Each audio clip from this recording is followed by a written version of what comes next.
لحظه آسونه، هر شب رو تخت خواب باز خونه، یه تون بارومه.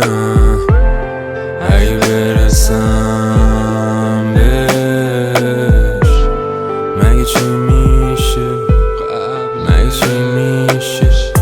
نمیدونم جام خوبه یا یه لحظه آسونه، هر شب رو تخت خواب باز خونه، اینم یه قانونه.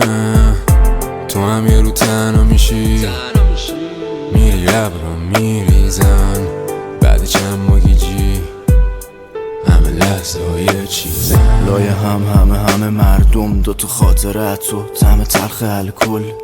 الان گیجه چیم من یکی، میدونی بگو نمیدونم من یکی. مثل بچگی تو خیابون سود نمیزنم، انقدر مغرورم که الان لنگ باشم. من به خودم هم تو رو نمیزنم، 2-3 سالی شده دیگه زور نمیزنم. ببین محکوم به این چند نفسم، درک آزادی ندارم و در قفسم.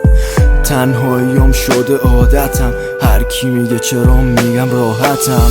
ولی نمیدونم چی شد که اینم، حال ندارم برم آکورد بگیرم تا صبح بشینم یه بیت بزنم بعد یه فیلم ببینم. چند پاکی حلقه شده تفریحم، فقط کم میشه ازم موقع جمع و تفریقم. نمیدونم کسی گله دارم یا نه، میدونم به خودم خیلی بدهکارم.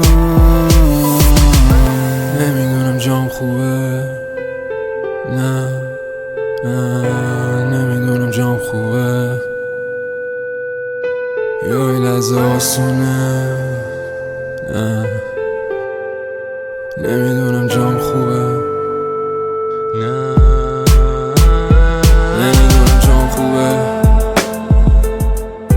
یا یه لحظه آسونه، هر شب رو تخت خواب باز خونه، یه تون بارومه.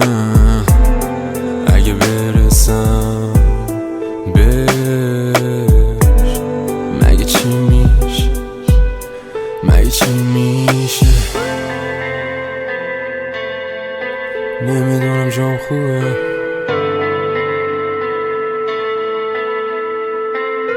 یا یه لحظه آسونه،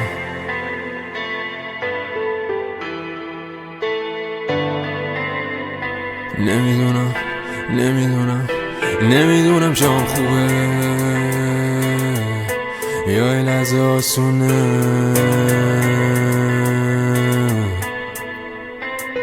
نمیدونم جام خوبه